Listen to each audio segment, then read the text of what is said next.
Halo teman-teman, perkenalkan kami kelompok 4 mata kuliah Statistika Inferensial.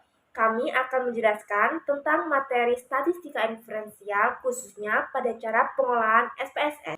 Sebelum itu, kami akan memperkenalkan diri. Perkenalkan, nama saya Dewi Sarfati dengan NIM 095. Saya Novita Sri Ramadhani dengan NIM 062. Saya Marta Delmati Putri Topjaan dengan NIM 067. Nah, seperti yang kelompok kami katakan di awal, kami akan membahas tentang mata kuliah statistika inferensial, khususnya di cara pengolahan SPSS. Nah, seperti di awal, kami beranggotakan 3 orang. Nah, apa sih itu SPSS? Mungkin dari teman-teman sudah ada yang tahu ataupun sudah ada yang lupa tentang apa itu SPSS. Nah, di sini kelompok kami akan menjelaskan secara singkat tentang apa itu SPSS dan juga fungsi dari SPSS tersebut.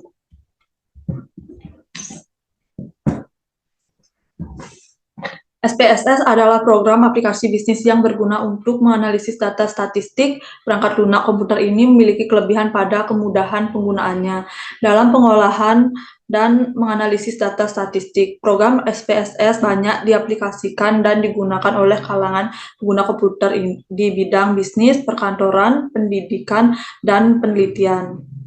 Selain itu juga SPSS memiliki fungsi, yaitu 1. Pengolahan dan mendokumentasikan data. 2. Merepresentasikan data statistik. 3. Analisis statistik. 4. Survei. 5. Pembuatan data turunan. 6. Analisis data. 7. Data mining. 4. Melakukan riset pemasaran. Nah, teman-teman tahu nggak sih ada berapa uji SPSS? Nah, ternyata ada 12 uji SPSS. Yang pertama ada uji binomial, yang kedua ada uji Chi kuadrat sampel tunggal, yang ketiga uji Chi kuadrat MC-Nemer, yang keempat uji korelasi ranking Spearman, yang kelima uji Chi-Cochrane, yang keenam uji korelasi kendal tahu, yang ketujuh uji RAN, yang kedelapan uji tanda, kesembilan uji tanda Wilcoxon, 10 uji Mann-Whitney, 11 uji Friedman, dan yang terakhir adalah uji Kruskal-Wallis. Nah, dari 12 uji SPSS ini, kami akan mengolahnya di aplikasi SPSS sebagai berikut. Yang soal pertama yang tertera pada layar, kita langsung pada nama, yaitu jenis pekerjaan.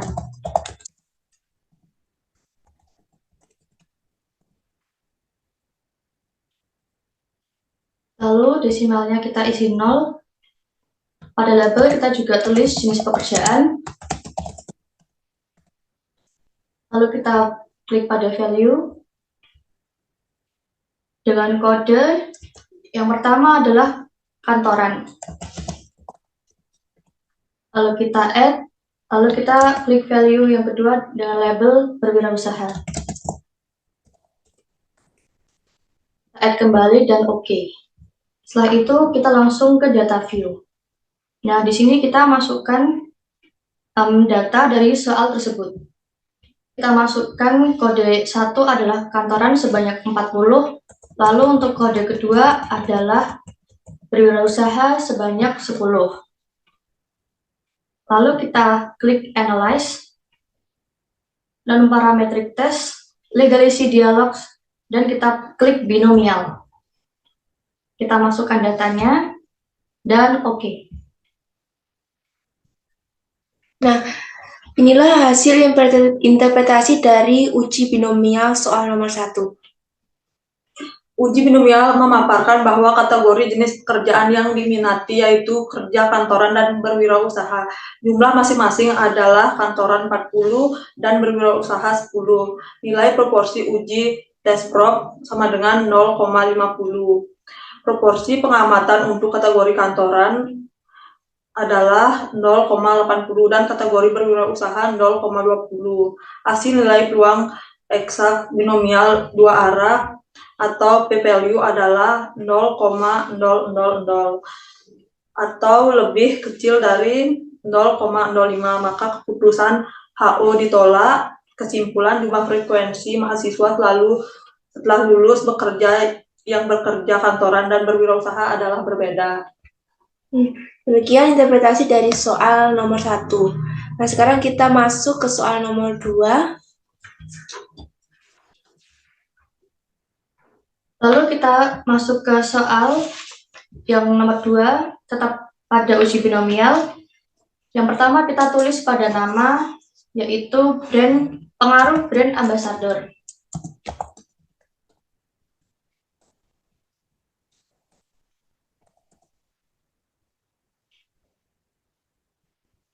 Lalu desimalnya 0, labelnya kita juga tulis pengaruh brand ambassador. Lalu kita ke value. Kode pertama dengan label berpengaruh. Kita klik add, lalu value kedua adalah tidak berpengaruh.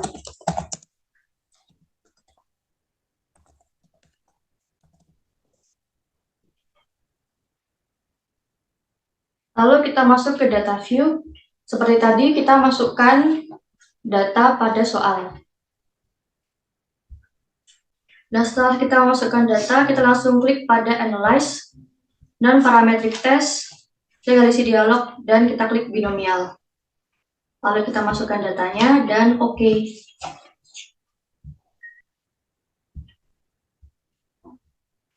Nah, ini adalah hasil dari tes binomial soal nomor 2, dan interpretasinya adalah Hasil binomial memaparkan bahwa kategori jenis brand ambassador bisa mempengaruhi seorang dan tidak mempengaruhi seorang. Jumlah masing-masing adalah berpengaruh 8 dan tidak berpengaruh 12. Nilai proporsi uji tes prop sama dengan 0,50. Proporsi pengamatan untuk kategori berpengaruh 0,40 dan tidak berpengaruh 0,60. Hasil nilai p-value adalah 0,503 lebih besar dari 0,05, maka keputusan HO diterima. Kesimpulan, jumlah frekuensi brand ambassador yang berpengaruh dan tidak berpengaruh adalah sama. Nah, demikian interpretasi dari soal binomial nomor 2. Lalu kita akan mempraktekkan uji C kuadrat sampel tunggal soal nomor 1. Yang pertama, pada tabel pertama kita tulis nama, yaitu media sosial. Yang kedua, jumlah. Lalu desimalnya kita jadikan 0. Lalu pada tabel pertama, bagian label, sama kita tulis media sosial. Lalu kita value. Yang pertama, kita tulis Instagram.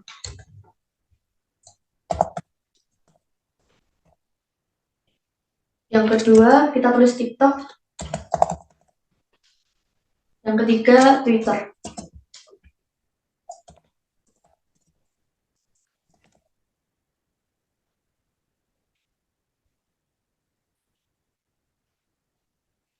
Lalu untuk measure, tabel pertama adalah nominal. Tabel kedua adalah scale. Langsung kita ke data view. Kita tulis pada kode pertama tadi dengan jumlah Instagram yaitu 23. Yang kedua adalah jumlah 22. Yang ketiga berjumlah 15. Kita pilih pada menu data yaitu weight cases. Bukan pada jumlah. Lalu oke. Langsung kita balik lagi dan kita tindis analis, terus non-parametric test, Legalisasi dialog, dialog, dan C-square. kita pilih yang C-square. Di sini kita masukkan yang media sosial, karena sebelumnya tadi kita udah masukkan yang jumlah.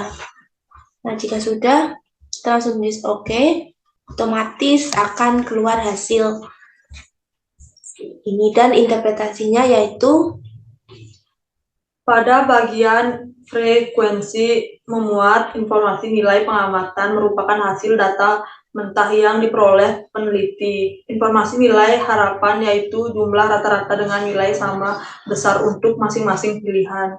Sisaan untuk masing-masing aplikasi medsos yang diminati konsumen. Pada bagian teks statistik, kita dapat informasi nilai C kuadrat 1,900. DF 2, tampak pula bahwa tidak ada sel dengan nilai harapan kurang dari 5.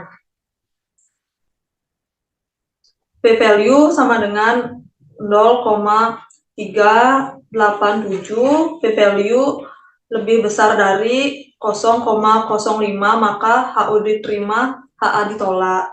Kesimpulan bahwa peminatan remaja terhadap media sosial adalah sama. Demikian interpretasi dari uji C Kuadrat kuadrat sampel sampel tunggal tunggal. nomor 1.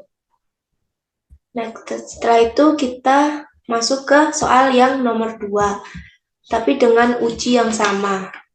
Ini kita hapus ini dulu, teman-teman. Nah, masuk nomor 2. Lalu seperti tadi kita masukkan nama dengan label varian rasa kopi. Tabel 2, jumlah. Desimalnya kita ganti 0. Labelnya varian rasa kopi. Nah, untuk itu nominal. Yang kedua adalah scale. Lalu kita masukkan value. Yang pertama adalah Americano.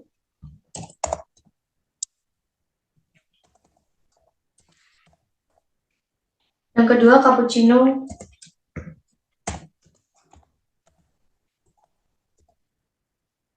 Yang ketiga adalah hazelnut.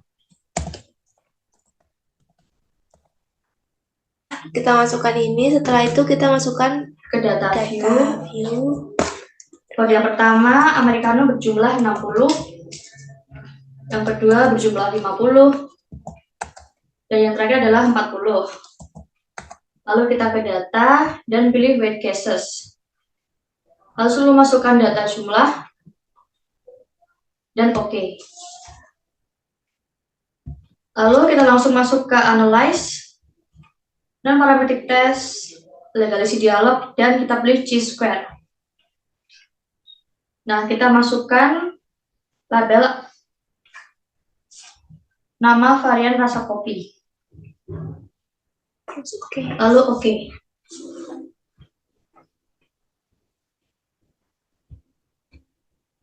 Ini adalah hasil dari data tersebut dan interpretasinya, yaitu Pada bagian frekuensi memuat, informasi nilai pengamatan merupakan hasil data mentah yang diperoleh peneliti. Informasi nilai harapan yaitu jumlah rata-rata dengan nilai sama besar untuk masing-masing pilihan. Sisaan untuk masing-masing varian rasa di kedai kopi yang diamati konsumen. Pada bagian tes statistik, kita dapat informasi nilai C kuadrat 4,000. DF 2, tampak pula bahwa tidak ada sel dengan nilai harapan kurang dari 5. P-value sama dengan 0,135. P-value lebih besar dari 0,05, maka HO diterima, HA ditolak. Kesimpulan bahwa peminatan varian rasa kopi yang berada di kedai kopi tersebut adalah sama. Nah, begitulah hasil interpretasi dari uji C kuadrat sampel tunggal. Ya, teman-teman, kita akan masuk pada uji run. Lalu kita tulis pada nama, yaitu mahasiswa.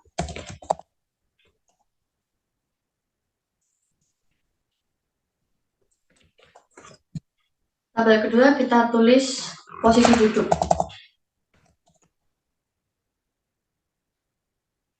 Lalu desimalnya kita jadikan 0. Labelnya kita tulis seperti nama. Yang pertama adalah mahasiswa.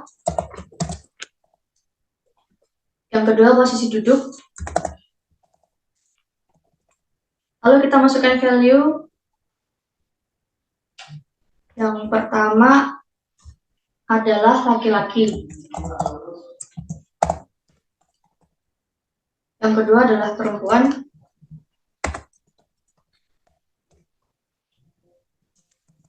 Maaf ya teman-teman. Perempuan. Terus oke. Lalu align-nya kita tulis left. Nih. Measure-nya kita ordinal semua ya teman-teman. Align-nya left semua.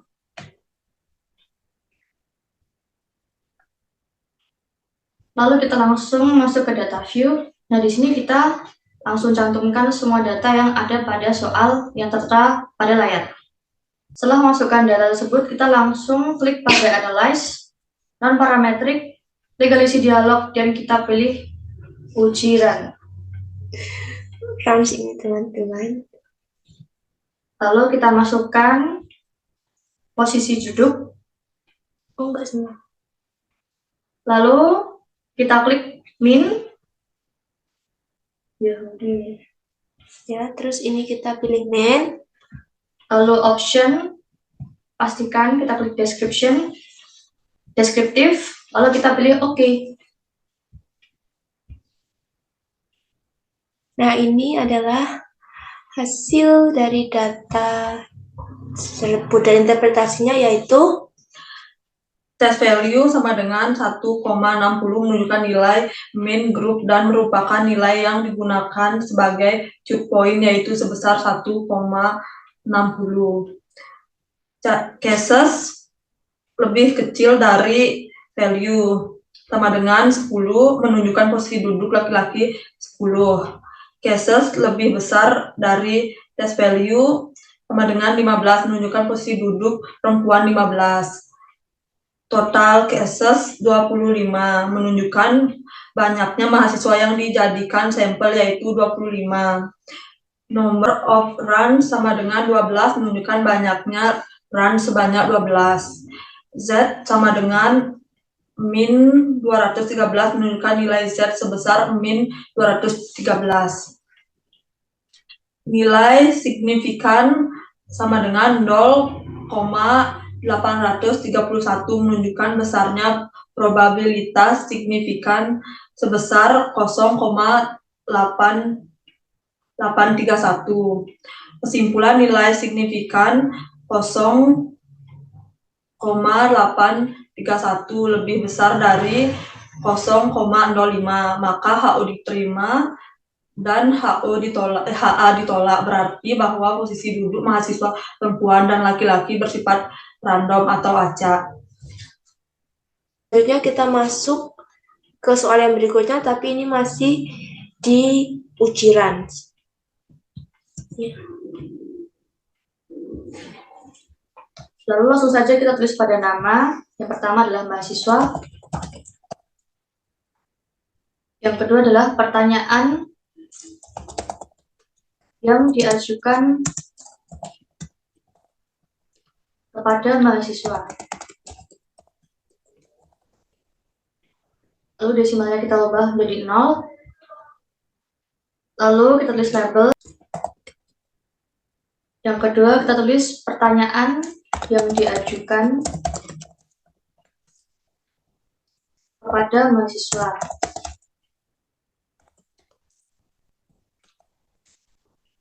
Lalu value nomor 1 kita tulis ya.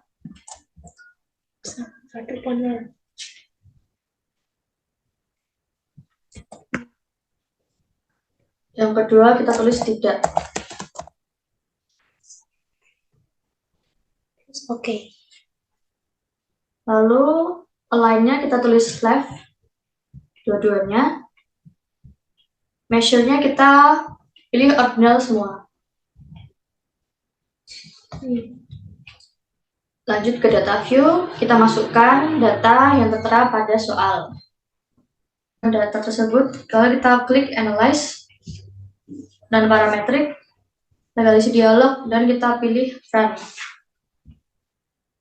Lalu kita masukkan pertanyaan yang diajukan kepada mahasiswa. Kita klik min, lalu option, description, continue, dan oke. Nah, berikut ini adalah hasil interpretasi ujian soal nomor 2. Test value sama dengan 1,45 menunjukkan nilai mean group dan merupakan nilai yang digunakan sebagai input point, yaitu sebesar 1,45. Cases lebih kecil dari value sama dengan 22 menunjukkan jawaban pertanyaan yang diajukan kepada mahasiswa sebesar 22. Cases lebih besar dari test value sama dengan 18 menunjukkan jawaban pertanyaan yang diajukan kepada mahasiswa 18. Total cases sama dengan 40 menunjukkan banyaknya mahasiswa yang dijadikan sampel, yaitu 40. Number of runs sama dengan 8 menunjukkan banyaknya run sebanyak 8. Set sama dengan min 3,981 menunjukkan nilai set sebesar min 3,981. Nilai signifikan sama dengan 0,000 menunjukkan besarnya probabilitas signifikasi sebesar 0,000. Kesimpulan nilai signifikan 0,000 lebih kecil dari 0,05, maka HO ditolak, HA diterima, yang berarti bahwa pertanyaan yang diajukan kepada mahasiswa di kelas bersifat tidak random atau acak. Nah, demikian interpretasi dari ujian. Uji C kuadrat MC Neymar. Yang pertama kita masuk ke variable view. Nama kita tulis sebelum. Yang kedua sesudah. Desimal kita ganti 0. Label kita tulis sebelum pelatihan. Lalu yang kedua sudah pelatihan. Lalu value kita isi dua-duanya. Yang pertama adalah 0, tidak berminat.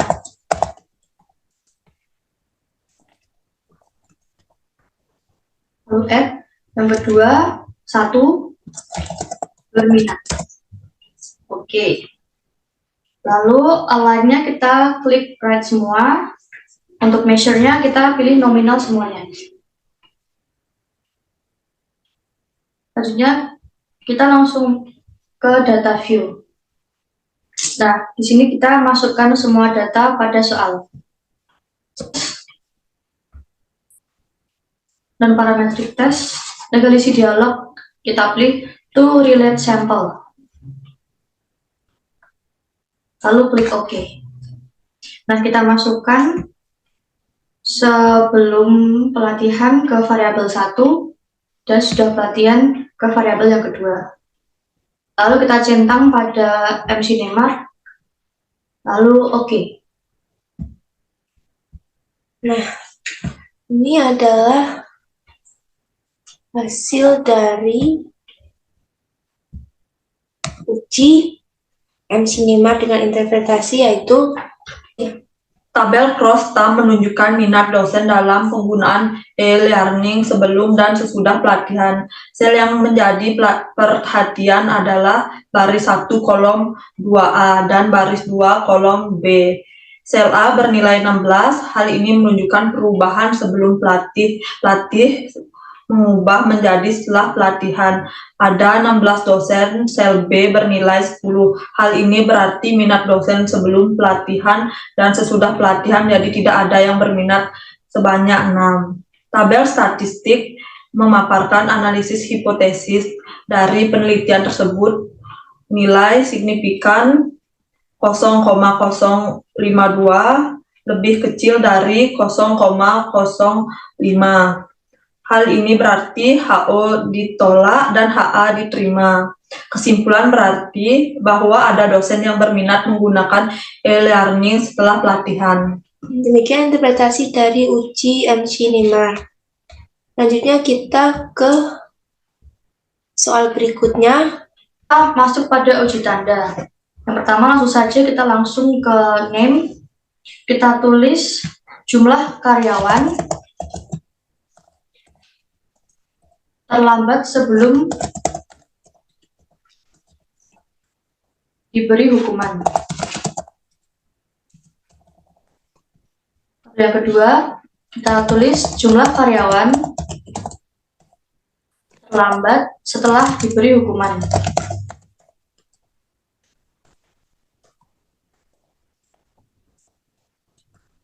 Lalu desimalnya kita ganti 0 semua. Labelnya sama.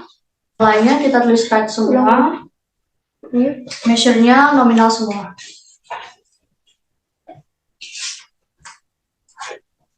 Lalu kita ke data view.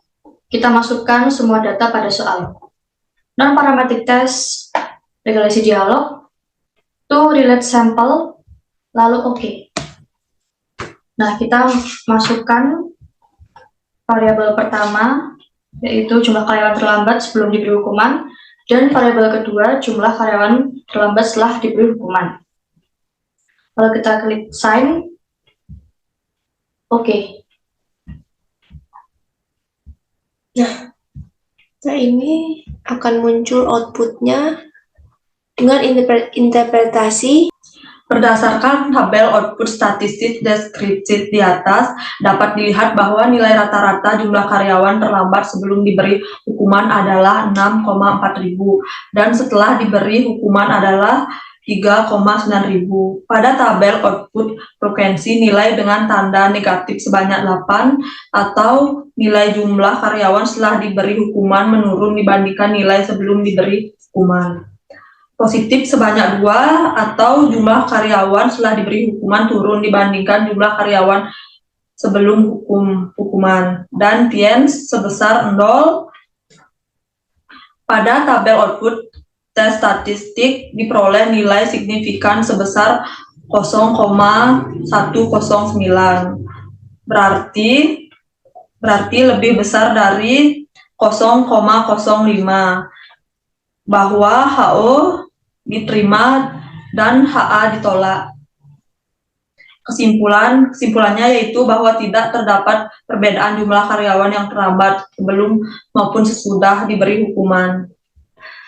Selanjutnya kita masuk ke uji Wilcoxon.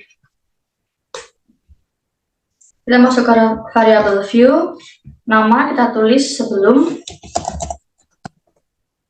Yang kedua sesudah. Lalu desimal kita jadikan 0. Align kita tulis right semua. Di sini labelnya dikosongkan ya teman-teman. Ya. Lalu measure-nya scale semua ya teman-teman. Ya. Lalu kita masuk ke data view. Dari sini kita masukkan data yang tertera pada soal. Non-parametric test, regulasi dialog, lalu kita pilih to relate sample, dan oke. Kita masukkan sebelum pada variabel 1 dan sesudah pada variabel kedua. Lalu kita centang pada Wilcoxon dan oke. Sebelum itu kita klik pada option, lalu centang pada deskriptif, continue, lalu oke. Nah, ini akan muncul hasil outputnya dengan interpretasi. Dari luaran terlihat bahwa 10 pengamatan ada 2 data yang mempunyai beda negatif, 8 data bernilai positif, dan tidak ada yang sama tiens. Dalam uji Wilcoxon yang dipakai adalah jumlah beda-beda yang paling kecil. Dalam contoh ini diambil beda negatif yaitu 15,50. Dari angka ini didapatkan uji Wilcoxon adalah 15,50. Terlihat pada kolom signifikan untuk uji dua sisi adalah 0,219. Karena dalam contoh adalah uji satu sisi, maka probabilitas menjadi 0,219 per 2 sama dengan 0,1095. Berarti nilai 0,109 lebih besar dari 0,05, maka HO diterima HA ditolak. Kesimpulan adalah tidak terdapat perbedaan kinerja karyawan sebelum dan sesudah pemberian fasilitas lengkap di kantor. Demikian interpretasi dari uji Wilcoxon. Selanjutnya kita masuk ke uji Mann-Whitney. Langsung nama kita tulis hasil tes karyawan. Tabel kedua kita tulis asal.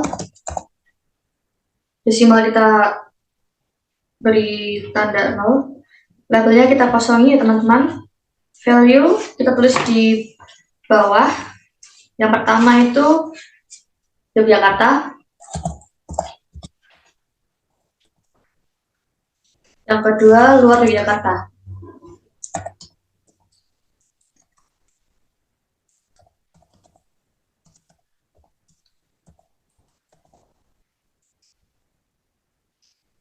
Lalu langsung kita masuk ke data view.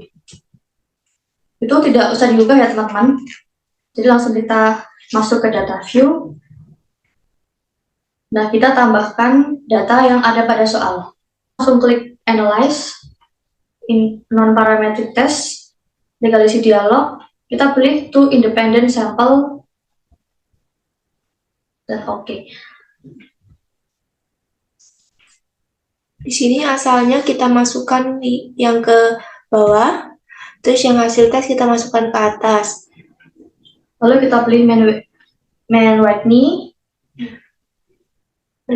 Dan di sini definisi grup kita masukkan yang grup 1 kita 1 dan grup 2 di 2. Continue. Lalu kita pilih option, descriptive, continue, dan oke. Nah, ini akan keluar hasil outputnya seperti ini dengan interpretasi. Pada tabel deskriptif statistik nampak bahwa rata-rata hasil tes karyawan dalam hal ini memiliki nilai rata-rata 80,57 dengan nilai maksimum sebesar 94.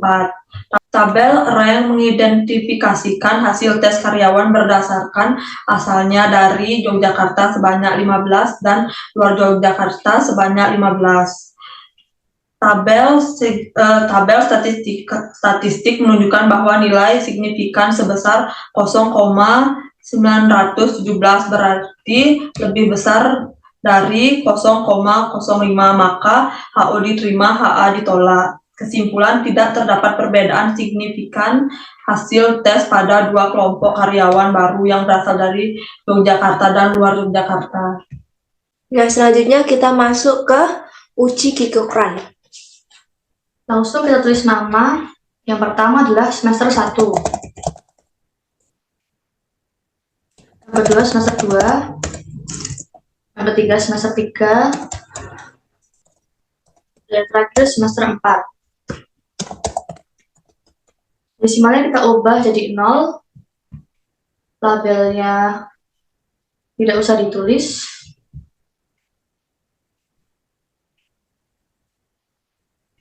Lalu labelnya kita kosongkan. Lalu measure-nya kita ubah jadi nominal semuanya. Value-nya juga. Ya, value kita juga tidak usah ditulis ya teman-teman. Langsung saja kita ke data view. Nah, kita masukkan data pada soal. Lalu kita klik analyze, non-parametric test, legalisity dialog. Kita pilih key atau K relate sample. Nah, kita masukkan semuanya ke test variables.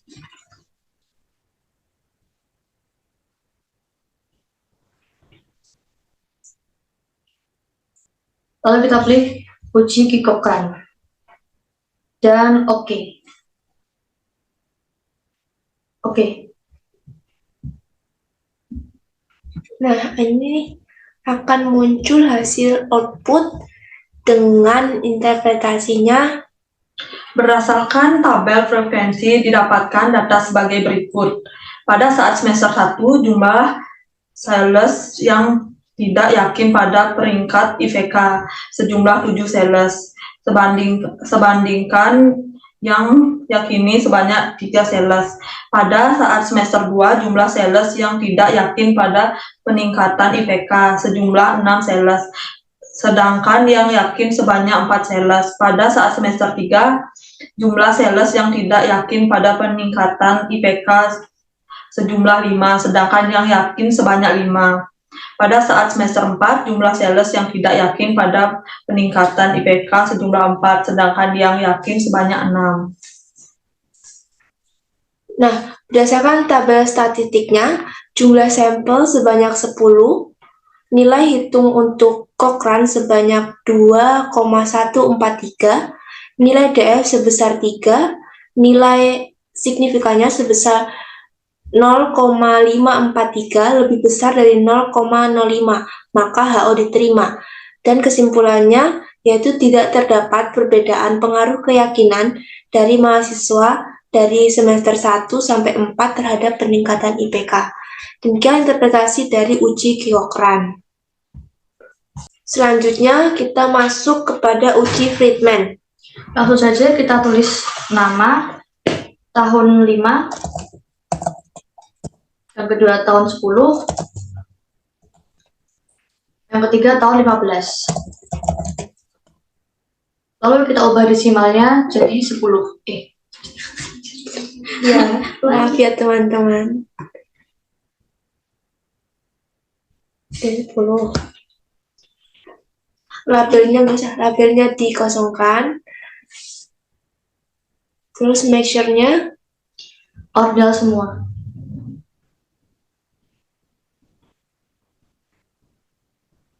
setelah itu Kalau kita langsung masuk pada data view dan kita tulis semua datanya yang tertera pada soal. Lalu kita klik analyze, non-parametric test, legalisity dialog, dan kita pilih key atau K relate sample. Lalu kita masukkan semuanya ke test variables. Lalu kita pilih Friedman. Lalu oke. Nah, di sini akan muncul hasil outputnya dengan interpretasi.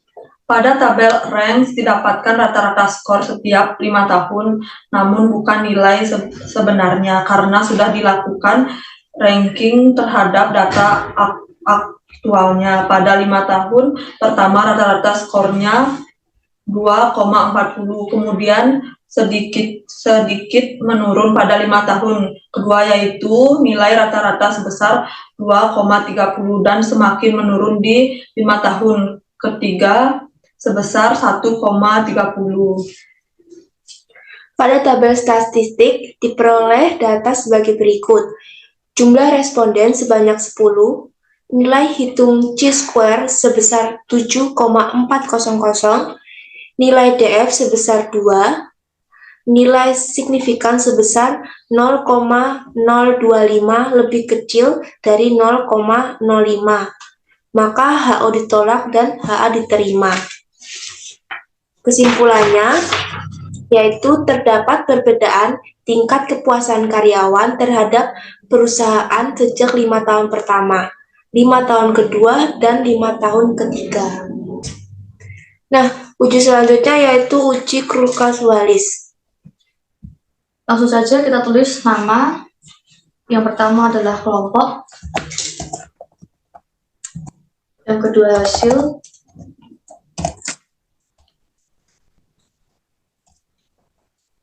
Desimalnya kita jadikan 0. Labelnya sama value tidak usah kita tulis. Kosongkan, value-nya kita isi tapi yang di bagian kelompok. 1 yaitu Metode A. metode A. Kedua metode B.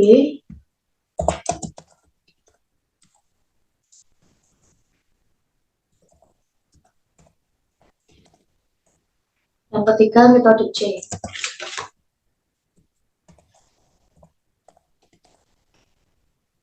Lalu kita ke data view. Data view. Setelah itu kita masukkan data yang ada pada soal. Lalu kita klik analyze, non-parametric test, legalisity dialog, Dan kita pilih K independent sample. Setelah ini kelompok kita masukkan ke grup dan hasil kita masukkan ke variabel test. Nah, di sini kita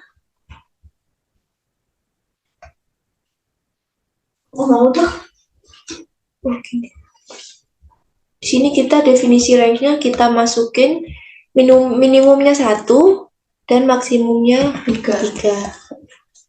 Kita continue dan kita Pilih terus kalau list, lalu option, kita pilih deskriptif, lalu oke. ini terus oke. Nah, akan keluar hasil outputnya dengan seperti ini, dengan interpretasi. Pada tabel deskriptif statistik diperoleh hasil sebagai berikut. Jumlah responden sebanyak 30, nilai rata-rata keseluruhan adalah 20,20, nilai tertinggi 30, nilai terendah 10. Pada tabel ranks diperoleh hasil kelompok metode A berjumlah 10 responden dengan rata-rata setelah di ranking sebesar 13,95. Kelompok metode B berjumlah 10 responden dengan rata-rata setelah di ranking sebesar 18,65. Kelompok metode C berjumlah 10 responden dengan rata-rata setelah di ranking sebesar 13,90. Pada tabel uji statistik diperoleh hasil nilai hitung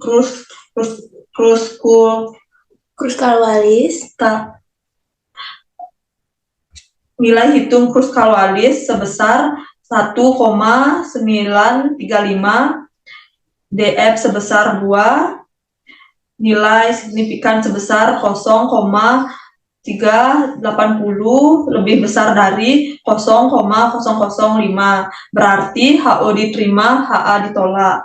Kesimpulan, tidak terdapat perbedaan tingkat penjualan sales dengan metode A, metode B, dan metode C. Nah, uji berikutnya yaitu uji kolerasi eksperimen rank. Langsung saja kita tulis nama, yaitu komitmen organisasi.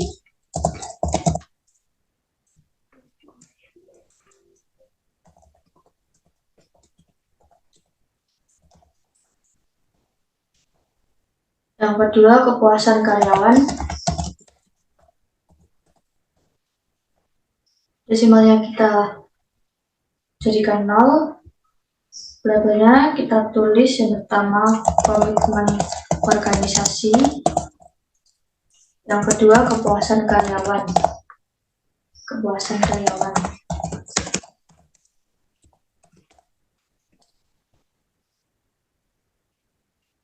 Lalu kita langsung pada data view. Nah, kita masukkan data pada soal. Bisa? 1, 2, 3. Setelah itu kita klik Analyze, Correlate, lalu kita klik Bivariate. Nah, di sini beda ya teman-teman. Sebelumnya uji-uji sebelumnya tuh kita masuk ke yang non-parametric test, tetapi di uji ini kita masuk ke yang correlate dan bivariate. Lalu kita masukkan dua-duanya ke variables. Lalu kita pilih eksperimen, lalu kita pilih detail, lalu oke. Setelah itu akan muncul hasil outputnya dengan interpretasi. Nilai koefisien korelasi berada pada level 0,055 dan positif. Nilai signifikan berada pada level 0,840 lebih besar dari 0,05, maka HO diterima, HA ditolak. Kesimpulan, hubungan antara komitmen organisasi dengan kepuasan karyawan memiliki korelasi yang positif dan sangat lemah. R sama dengan 0,055. Tidak terdapat korelasi antara komitmen organisasi dengan kepuasan karyawan. Nah, yang terakhir ini adalah uji kolerasi Kendall Town. Langsung saja kita tulis pada nama. Yang pertama adalah promosi. Yang kedua, minat beli konsumen.